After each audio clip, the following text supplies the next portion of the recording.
If any of you are Trump lovers, just prepare your little hearts to be offended. Conspiracy theories are entering a dangerous... Information is the oxygen of the democracy. There's so much evidence out there that even if less than 1% is true, that would be enough to collapse the current paradigm and change the whole planet. So some of you might have seen this from Valhalla already, but it's just funny, and it'll get us started. And again, if any of you are Trump lovers, just prepare your little hearts to be offended. Do not diddle kids. We gotta definitely write a song about how we do not diddle kids. Do not diddle kids, it's no good diddling kids. There is no quicker way for people to think that you are diddling kids than by writing a song about it. You gotta write a song that says, ooh, I wouldn't do it with anybody younger than my daughter. No little kids, gotta be big, older than my wife, older than my daughter, something like that.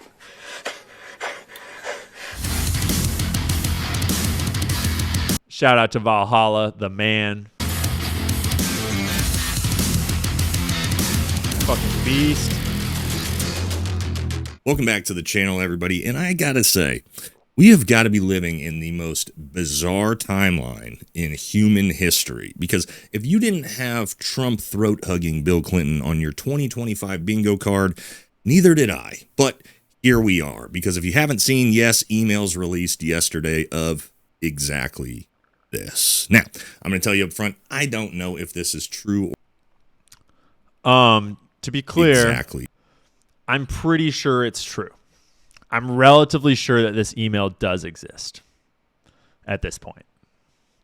That doesn't mean that what's in the email is true. You know, Mark Epstein could write anything he wants in an email, but the email does exist.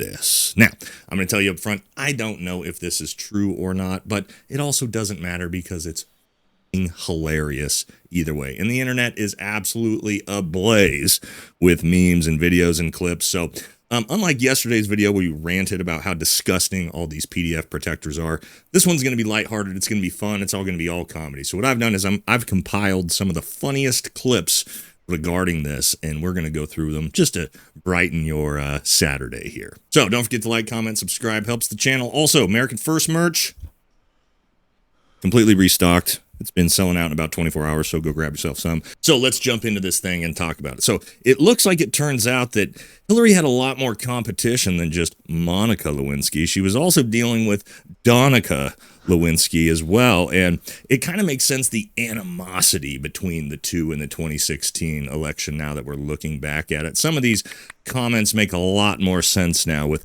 these modern revelations that we've had. And one of the other funniest things about this is knowing that Kash Patel has had access to these files the entire time, and potentially these photos, which sort of makes sense why now he looks like this. Sorry, guys. And poor Bill Clinton getting absolutely blindsided by this. What I'm trying to do here is in the background, I'm trying to actually go and get the specific email file out of the original folder in its original form, and we'll see if I can pull that off.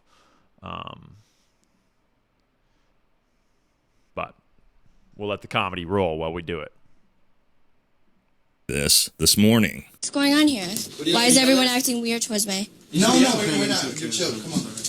No, seriously. And it's not just Bill having a rough morning this morning. You've also got some tough conversations going on at the White House with Melania. Are you gay? How you gonna ask me a question? So yeah, it is in the text files in the original, in the actual document leak. It is right there. It is for real. Yes. I got it myself. How do you marry a woman and then turn around and let a man bend you over? Ain't nobody bending me over.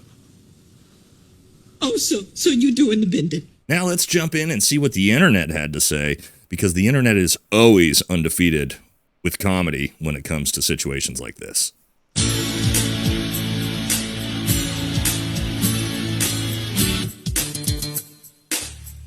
Little ditty about Bubba and Trump. Two political rivals that got it on when the lights were off. I wish that Bro had done a better job of this song, because honestly, like, the song could have been so much more bomber, but I don't know. Maybe he's not a very great songwriter, but I just wanted to really quickly go back to where Nate shows us the emails. We're here to talk about funny, spicy, really interesting theories. I should maybe redo it. I don't have a singing voice at all, though. But I could write a better version of that for sure. So we're about to wang half over here, okay? We are about to drop an idea, and it's going to be a little complicated, but we're gonna play it out to its extent. We're gonna think about this, because there might be more here than just a funny meme. All right. So the email alleged is in this email chain with Mark Epstein and Jeffrey Epstein. Mark Epstein is Jeffrey's brother, and he was involved in Epstein's operation from the very beginning. He was mostly in the background. He did a bunch of property management and it's kind of hard to tell some of what he was doing, but he was involved all the way from the beginning of the creation of OSA Properties Management, like back in the 80s when Leslie Wexner was first handing over financial control of these operations to Epstein, getting him signed in, getting him the properties, buying him all the furniture, all this shit. Mark was in from the beginning. And somehow he's still just like out there in public, just being a dude. So email reads, ask him if Putin has the photos of Trump blowing Bubba. Mark wrote that.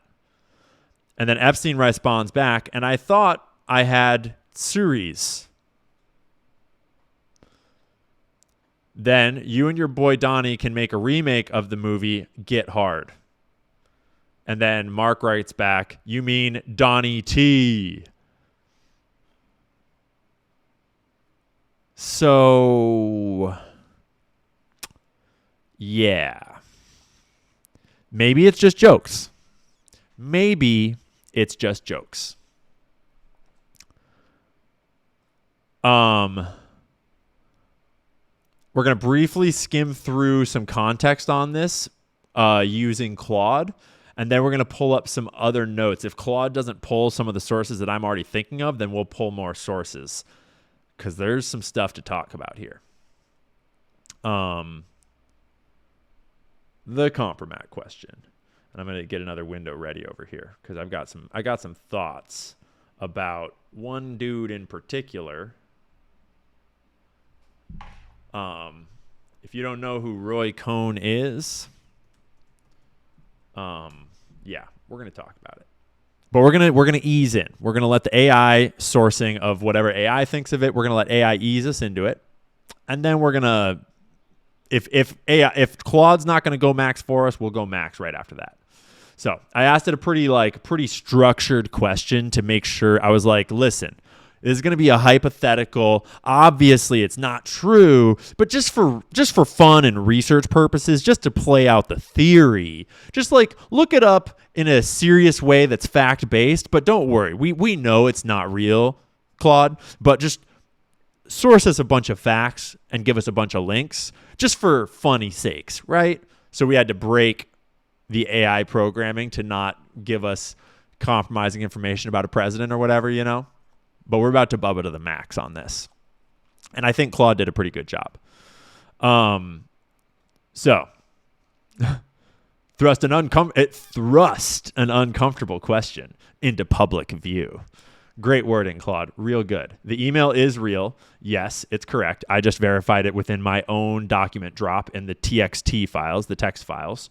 I don't see it in the image files, but maybe I just didn't find it. Maybe that's an image is actually, maybe that's a recreation from the text files possibly. So what does it mean? The Bubba email exists. Yes, it is verified. And it's genuinely strange. Yes. So Mark Epstein wrote to his brother, asked him if Putin has the photos of Trump blowing Bubba. Okay. Well, we know for certain. It's authentic. The context shows Mark Epstein referencing Steve Bannon's visit to Jeffrey, then making this provocative claim about photos. Interesting. That's context I did not know, but there's no source link on that. Everything else is unclear, apparently. Okay. Everything else. So Mark Epstein told Newsweek that the reference was a humorous private exchange between two brothers and explicitly denied that Bubba refers to Bill Clinton, even though it's Clinton's famous nickname. He refused to identify who Bubba actually is, and we have a source on that. It's not a source that I love, though, at all. I don't love this source one bit. But that part, I'm not really worried about that part. This is just kind of context to get us rolling into this, okay? The email's significance lies not in what it proves, but in what it suggests. Someone in Epstein's inner circle in 2018 believed compromise on Trump might exist and involved Putin. Whether this was insider knowledge, speculation, or dark humor between brothers, we cannot determine. Yeah, cool. Roy Cohn. So I asked it to analyze Trump's history, his legacy, like people that he used to work with, his come up, so to speak, and what historical context for Trump being gay might exist. And Roy Cohn is a really important person to know about. He was a lawyer to a bunch of significant mobsters and mafia bosses back in like the 70s and the 80s, the 60s, 70s, 80s. He shows up prominently in One Nation Under Blackmail, Volume 1, which is the backstory on organized crime and the sort of invention and rise of video sexual blackmail. And he shows up prominently because he was involved heavily in the Blue Suite parties that were used to get compromise on... Okay, so I closed the folder that I did have open, but we'll just scroll through here to this. Roy Cohn was heavily involved in the Blue Suite parties that were used to get compromising material on FBI Director J. Edgar Hoover. Okay? There's extensive documentation. Some of it is very conclusive, and a lot of it is sort of semi-conclusive and sort of word of mouth from like Rosensteel's wife and Cardinal Spellman and various other people. But we're pretty well certain that Roy Cohn was heavily involved in orchestrating these blackmail parties that got the FBI director and a bunch of other prominent figures blackmailed back in like, I guess, the 40s and 50s. I forget exactly when the Blue Suite parties were prominent. And Roy Cohn was a lawyer, not for Meyer Lansky specifically, but for a whole bunch of mobsters back in this day. Then Roy Cohn, because he was not like a mobster himself. Gosh, I hate it when it maximizes. Roy Cohn wasn't like technically like in the mob officially, because he was also like a legitimate businessman that was very involved in the McCarthy era, very involved in like the anti-communist push. And he famously took part, he was the prosecutor of Julius and Ethel Rosenberg, who were a couple of spies for the Soviets that were Jewish, and they're an important piece of the conversation of Jewish dual loyalty and how a diaspora people has a loyalty question that other peoples don't exactly have. Kind of a side quest, though. But Roy Cohn was a serious mentor to Donald Trump. There are 62 mentions of Trump on Roy Cohn's Wikipedia page. He represented and mentored Donald Trump during Trump's early business career. I'm sure there's a whole section on it in here. Legal career in New York, representation of Donald Trump. So, in 1971, Trump first undertook large construction projects in Manhattan. In 1973, the Justice Department accused Trump of violating the Fair Housing Act in 39 of his properties. The government alleged that Trump's corporation quoted different rental terms and conditions and made false no-vacancy statements to black applicants for apartments it managed in Brooklyn, Queens, and Staten Island. Representing Trump, Cohn filed a countersuit against the government for $100 million, asserting that the charges were irresponsible and baseless. The countersuit was unsuccessful. Trump settled the charges out of court in 1975, saying he was satisfied that the agreement did not compel the Trump organization to accept persons on welfare as tenants unless as qualified as any other tenant. While representing Trump, Cohn also represented mobster Anthony Salerno, who along with other mobsters controlled the concrete unions in New York City. Cohn is alleged to have introduced Salerno to Trump, which later led to Salerno's aiding Trump in the construction of Trump Tower by providing concrete at reduced prices. In his 1987 book, Art of the Deal, Trump wrote about all the hundreds of respectable guys who made careers out of boasting about their uncompromising integrity, but have absolutely no loyalty. What I liked most about Roy Cohn was that he would just do the opposite. He would do just the opposite. He was a loyal guy. There's all sorts of reporting about how Trump would call Roy Cohn daily, sometimes multiple times a day, asking for advice, all these things. And, Gat? No, not Gat. Okay.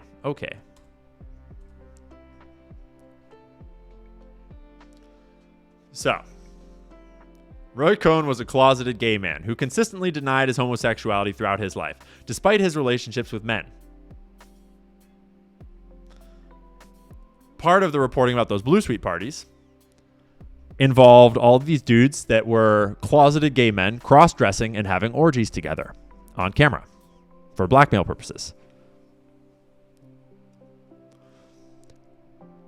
And they were also, bit of a tangent here, but they were also a big part of the lavender scare at the time, which was, it was in the Cold War, and the lavender scare was like, the red scare is like, we're afraid of commies. The lavender scare was, we're afraid of gay dudes. Because if there's gay people in the government, they could be compromised by the Soviets, and then they'll get blackmailed by the Soviets.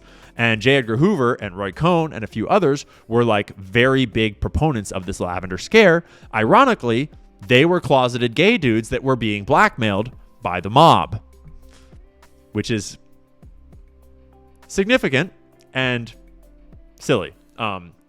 Very, very crucial to America's history, actually, because of how influential J. Edgar Hoover was.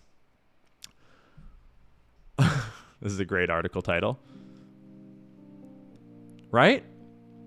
And so do you see where I'm going already? Because once I got to thinking about it, like I had never considered this before somehow. With most politicians, like with a lot of people, it crosses my mind.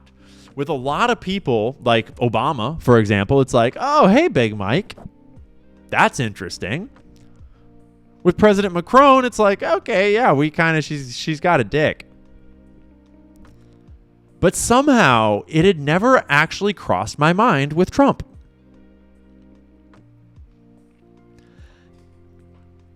And when you actually start like looking at footage of him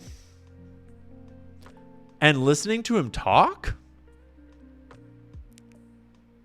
you start to think like, wait a minute, how has no one mentioned this?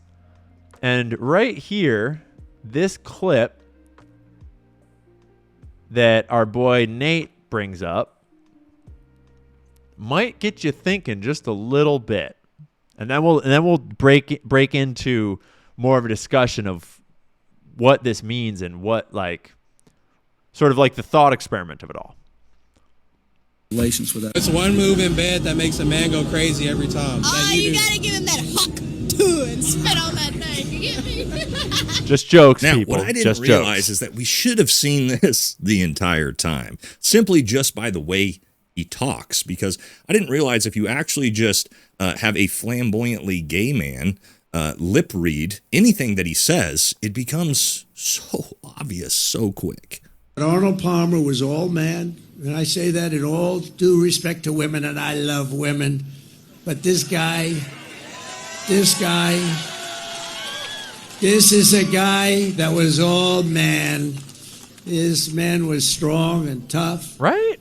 And I refuse to say it, but when he took showers with the other pros, they came out of there, they said, oh my God. That's unbelievable. I had to say it. Right? Keep in mind, these are actual real audio clips, by the way. The muscles of this guy. And I know it sounds like a stretch. I know it's a stretch. Don't approach this conversation. If you're skeptical of this, don't approach this conversation as though like we're saying Trump is gay. That's not what we're saying. What I'm saying is that this is an interesting thought experiment that will help us understand the nature of the blackmail industry, regardless if he's gay or not. Okay? So just like detach yourself from like this theory having to have a conclusion. That's not what this conversation is about. You're welcome to, think your own thoughts and come to your own conclusions, but this is going to be an interesting conversation about the pervasiveness of political blackmail using certain methods. And then you look around at the political environment at how many instances of this kind of stuff we have. And it just starts to open your mind up a little bit. Excuse me. Could you stand up? Look at that guy. You and the beautiful white. And actually, the cool thing that I will tease right now is that by the end of this conversation, this is a huge white pill. This is like the best possible like conspiracy theory that you could possibly have right now. And if that doesn't make sense to you yet, trust me, by the end I think you will be like, "Oh, actually, there's some legs to like if this were true, however likely you think that is, I think it's the best possible outcome to the whole Epstein thing that we could possibly have."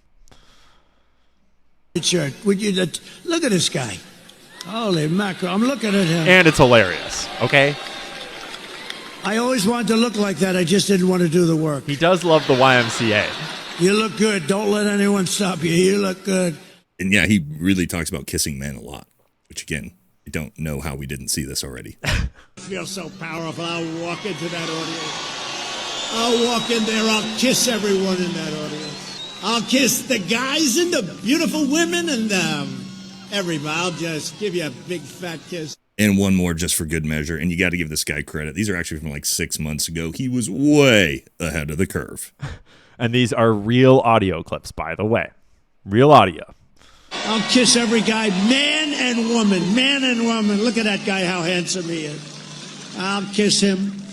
Not with a lot of enjoyment, but that's okay. More signs we weren't paying enough attention to. Where did this? Yeah, those are some clips. That gay dude was on to something. Maybe nothing, but so little context, right? That just you don't think about those things.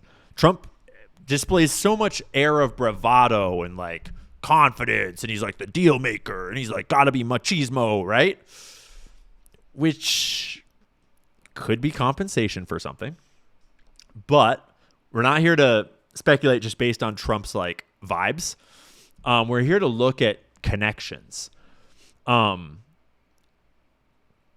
1973, 27-year-old Donald Trump met 46-year-old Roy Cohn at Le Club, an exclusive Manhattan nightclub. Let's pull the source on that.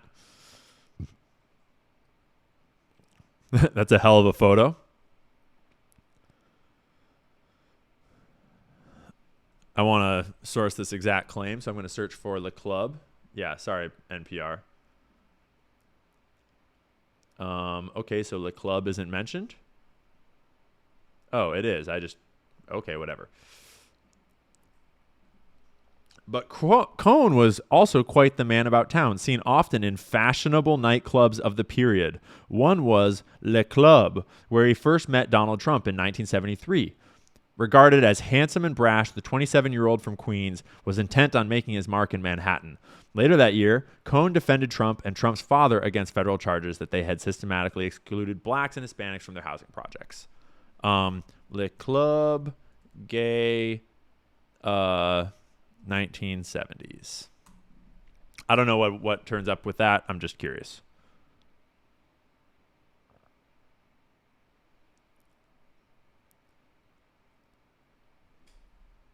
Oh, yeah, Le Club is to New York.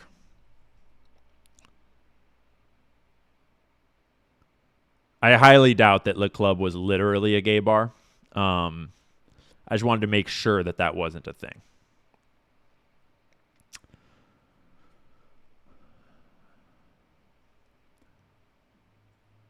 Let me get the music back too.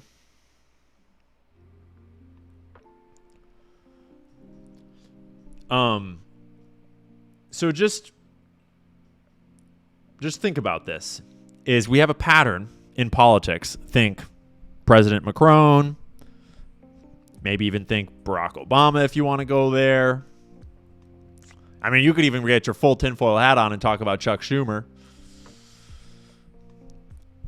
But with powerful gay men, there's often a grooming relationship. Just to be blunt about it, there's often an older gay grooming man involved in people's gay exploration. Okay? It's just a thing. And so the age gap, the friendship, the closeness is notable, right? And it's important to note, I've actually talked about this part of the theory for a long time, that Roy Cohn was deeply entwined in the blackmail world. He understood the blackmail networks in America at that era better than almost anyone.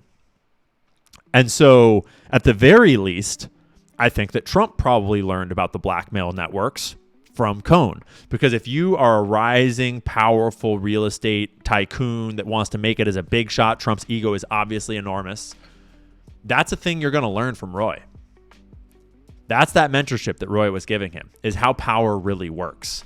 It's not like he was just advising him on law. They were talking every day, right? And then Trump gets friends with Epstein too. Trump is clearly swimming in those circles in his earlier years, right?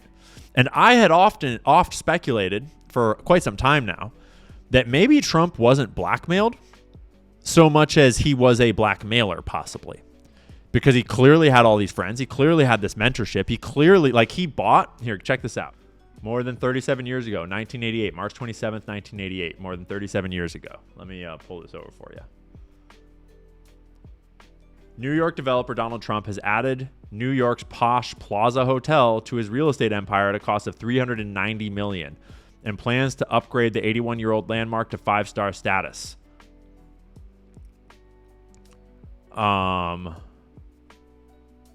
I've seen reporting, I'm curious if they'll mention it. I've seen reporting that he kind of financially overextended himself to buy it. He paid $210 million for the real estate, which included a small apartment building next door, and $180 million for the plaza and its contents, the Times said.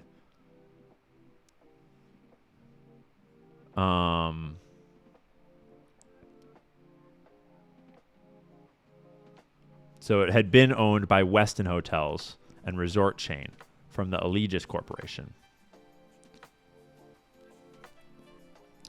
So this hotel is a famous blackmail location where Roy Cohn himself is the foremost expert on what blackmail was going down there, because Roy Cohn had been orchestrating the Blue Suite parties in part, right? And then his mentee, Trump, buys that hotel later. But that's not all. Trump buys Adnan Khashoggi's yacht.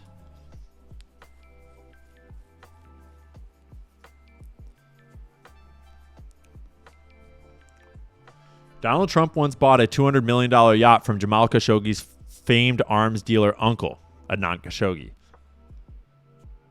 Adnan Khashoggi was good friends with Epstein early on. He was a famous arms trafficker and probably other trafficker too, especially back in the 80s, 70s and 80s.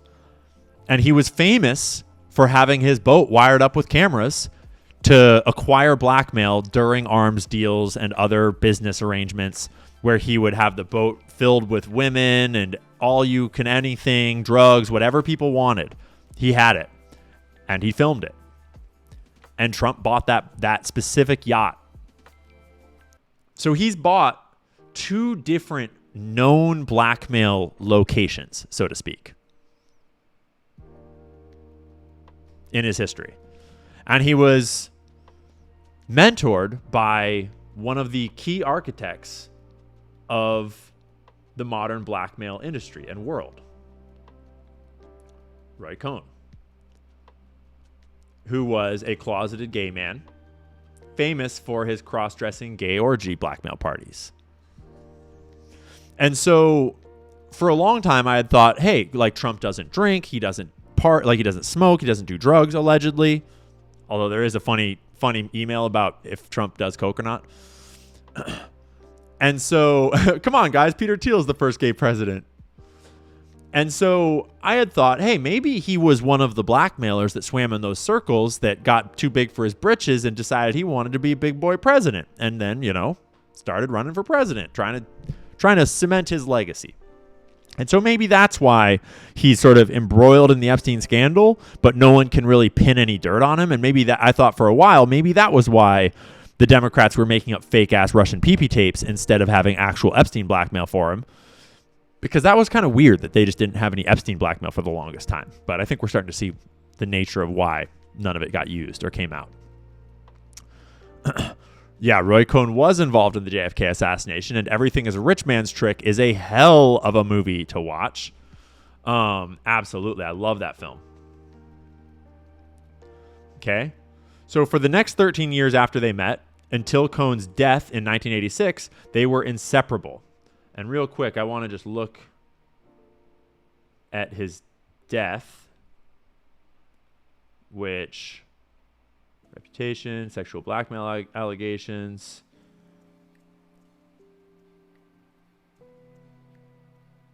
Personal life, disbarment, and death. Yeah, that's what I thought. I didn't want to say it without checking it, but he died of AIDS. Possibly he died of AZT, actually. Fauci's famous AZT. So things all tie back around, right? Kind of ironic that Trump is partnering with Dr. Fauci, Mr. AZT, when his favorite mentor was probably killed by AZT.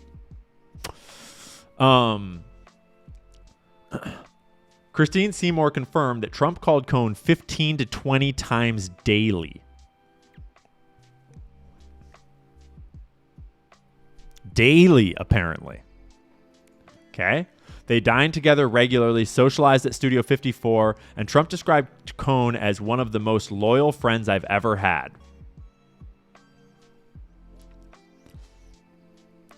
Mr. Macho Trump, his best friend in the world that he called, what man calls another man 15 to 20 times daily? Maybe your coworker that's like your literal business partner? Or maybe a guy that likes to talk on the phone with other guys. And yeah, Shake, you are correct that there is a Wikipedia source cited there. But this claim has been very thoroughly vetted by lots of different people and lots of different journalists over time. This is not the first time that I've seen this claim. Because it's about Trump, it has been recycled and re-examined and reassessed many, many times. And there are lots of places that you can find this cited. And just for the sake of it, I'm going to do a side citation over here on my own outside of AI, because we should, don't just trust AI.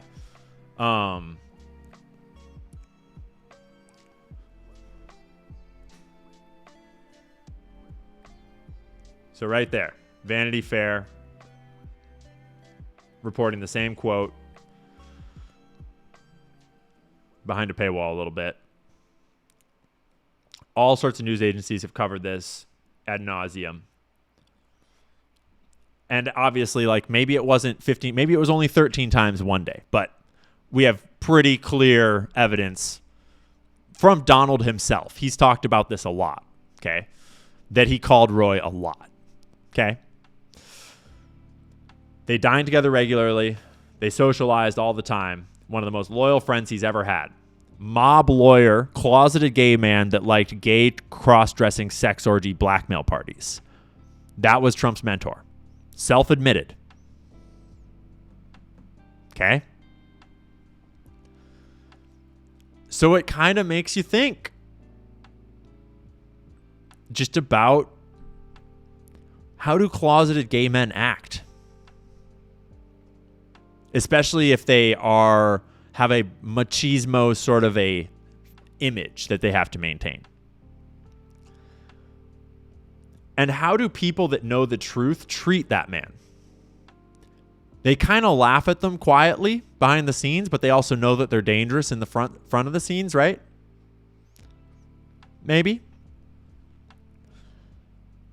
And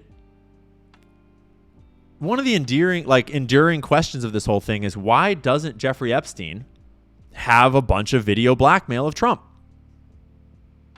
If you're familiar with Jeffrey Epstein's profile, you would know that Jeffrey Epstein was specifically a trafficker of young girls.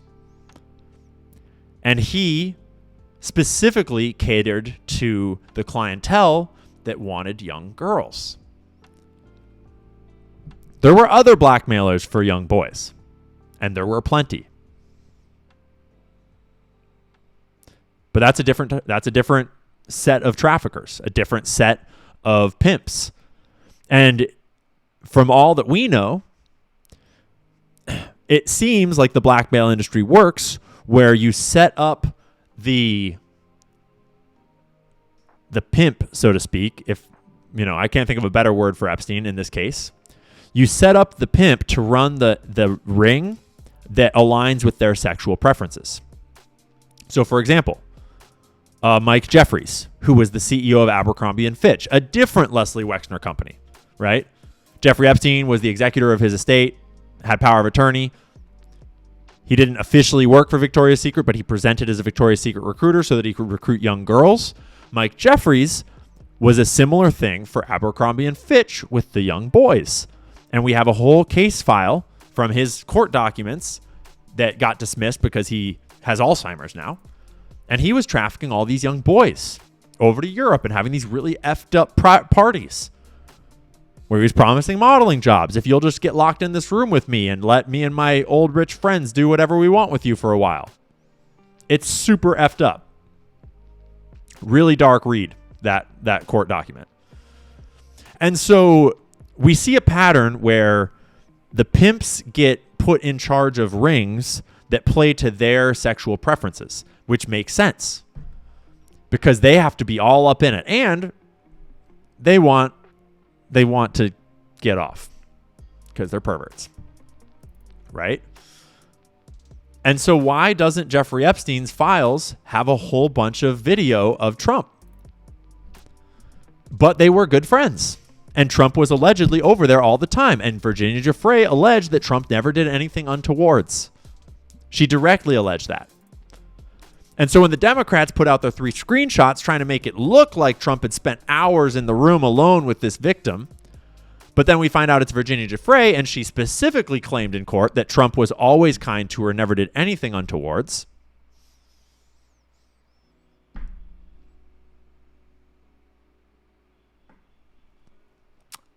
That would make sense, right?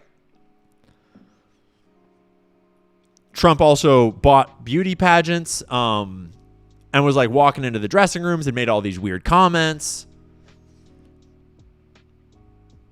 I do find it hard to believe that Trump has never had sexual relations with women. I find it hard to believe that he has nothing going on over there.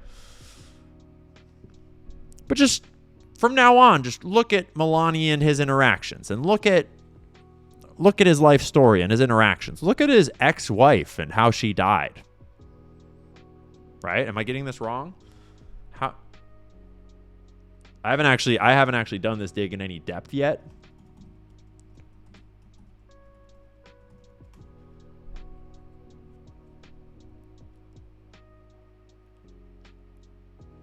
Yeah.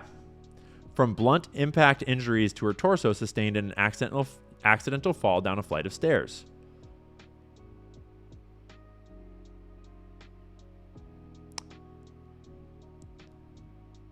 In 2022?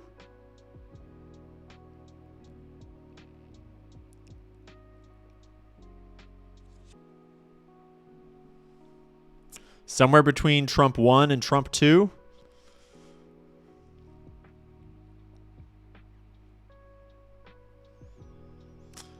I mean, this doesn't prove anything, but Trump 1 was a very different presidency in term than Trump 2. And Trump 2's term happens to be paired with a bunch of releases of like blackmail, threats and scandals and stuff around it all, and the Epstein files are coming out, and it kind of feels like a controlled release that the timing is a little curious. But still, there's no evidence of him actually, there's no proof of him doing anything with any girls. So it's a weird comment for Mark Epstein and Jeffrey Epstein to make a joke about. So, obviously, that doesn't prove anything. And obviously, you should think for yourself and come to your own conclusion about the percentage likelihood that that might be the case. But I would just remind you, which I remind myself frequently, that a lot of things that seemed impossible, over the years, we got evidence of it happening there and happening there and happening there and happening there. Like in Hollywood. It was inconceivable 20 years ago that Hollywood would be controlled by a cabal that will literally give you pneumonia and kill you if you step out of line. That they have handlers that will send you to the loony bin if you step out of line. That Hollywood is a bunch of controlled messaging. And then we find all these blackmail rings running in Hollywood. And we find all these examples of literal handlers with actual evidence that this is actually happening. Okay? And a lot of them are related to, celebrities that died of pneumonia kind of things. Weird pneumonia.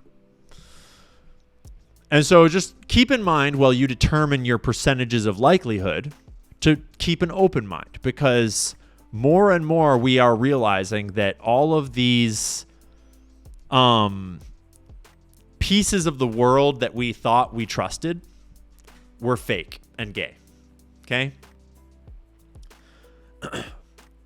But the more interesting part of the conversation to me is not whether or not Trump is gay. The more interesting part of the conversation to me is the complexities of the blackmail world. Because just imagine, do this thought experiment with me. Imagine that Trump is gay. And imagine that the blackmail that controls him is not that he did anything untowards with Jeffrey Epstein and his girls. Imagine that the blackmail was not in Jeffrey Epstein's hands because Jeffrey Epstein was not a purveyor of the goods that Trump was looking for. If that were true, we would still have to worry about if there's underage boys, but let's imagine that there's no underage boys. Let's imagine that it's all grown men. And that's the situation here. And that is blackmail. And whether it's Clinton or it's other people, imagine that there's blackmail out there, that there are gay things with adult gay men. That would be awesome. That would be awesome. It would obviously depend a lot, but that would be honestly, I don't fucking care. If you're super, super conservative and Christian and all that, yeah, you might care, but I don't care. If Trump had done gay stuff with grown men in the past, and he's trying to hide that, and he's ashamed of that, and doesn't want his image to be compromised, I think that the vast majority of Americans would fucking get over it in 5 days. It would be a big scandal, and everyone would mock him, and all the Democrats would try to make it this biggest thing, but ultimately, that would be hollow because Democrats are the pro-gay party, and ultimately the Republicans would be see, there's no kids involved, it's all good. And the thing about blackmail that's really complex that I think a lot of us haven't thought through enough is that blackmail only has power as long as there's fear of its release and as long as there's taboo around the thing that is blackmailing you. If you're blackmailed over a secret that's not illegal, you're just embarrassed by it. You like to watch some weird porn or something and someone blackmails you over that, then that only has power over you as long as you need it to be kept secret and want it to be kept secret. But it's the fear of release that is the blackmail, right? And so that's why with Jeffrey Epstein, the blackmail is not that you cheated on your wife. The blackmail is that you were with children, with underage people, and that's unforgivable.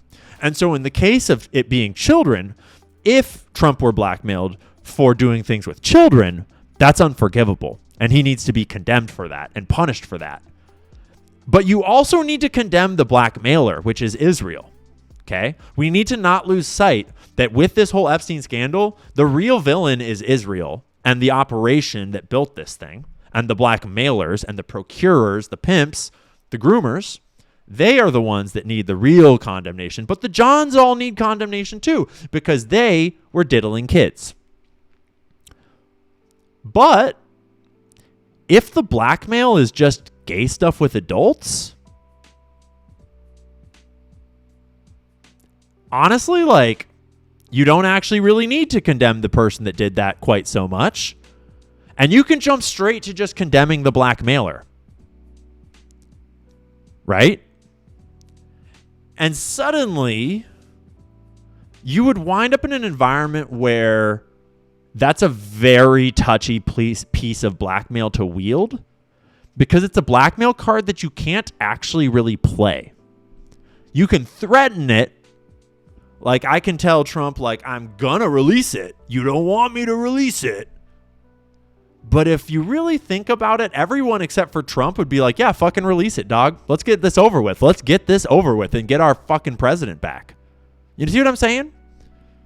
Because Trump would be the only one worried about that, and Melania and his family. But, like, we would all be like, thank God, just fucking get it out there so we can all have a good laugh for a week and then get our fucking country back. Because once it's out there, it has no more power. The problem is, he is bought. You are right. But the problem with blackmail is that when it's with children, that is truly condemnable.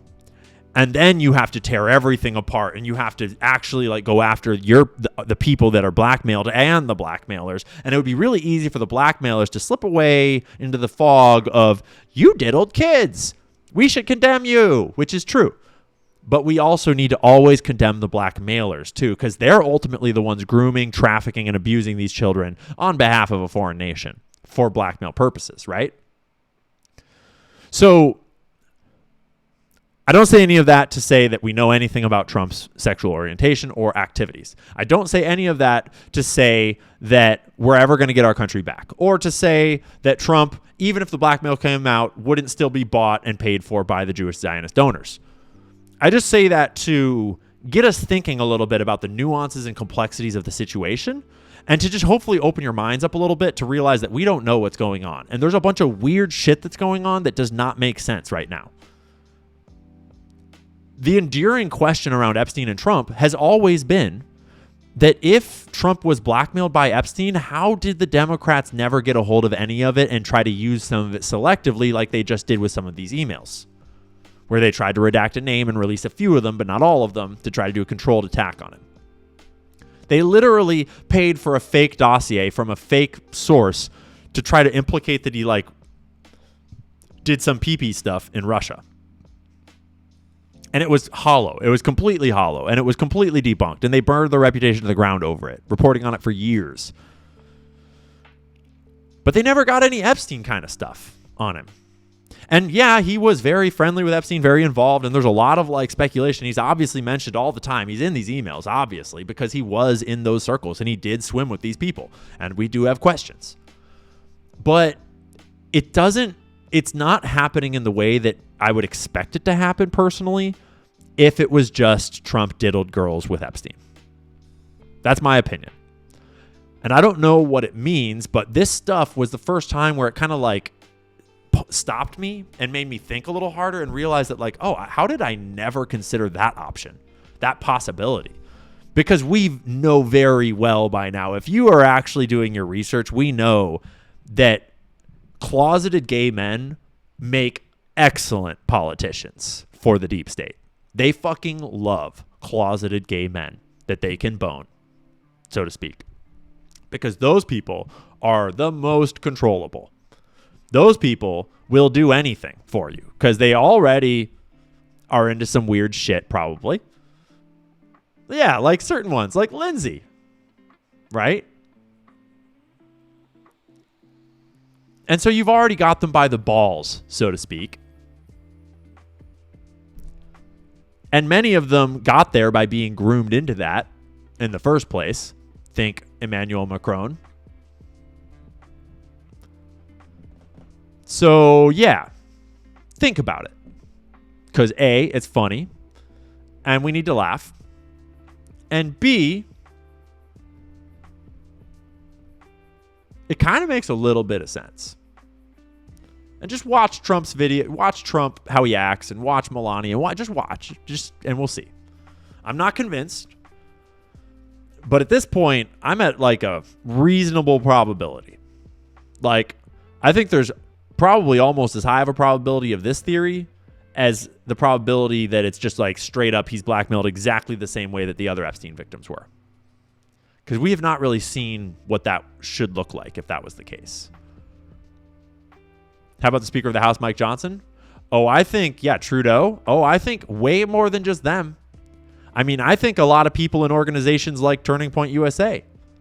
And I think a lot of people in organizations like the other alt news right organizations, especially on the right. It doesn't work so well on the left. But on the right? Oh, yeah. Yeah, this is the modus operandi for these people. Gay kabuki theater. Yeah, I didn't say the Daily Wire outright, but...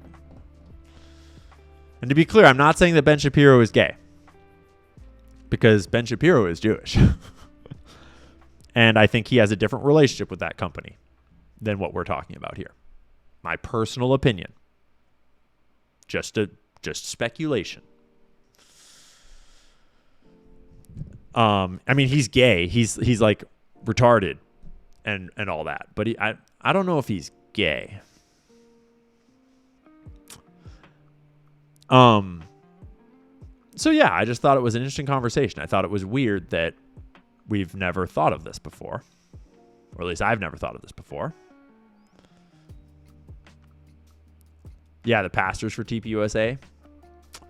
Yeah, and think of a lot of pastors, a lot of high up celebrity Christians that get elevated into power, government and business, probably in the military, because there's a long tradition going back to the Romans and Greeks even of gay leadership in the military and grooming.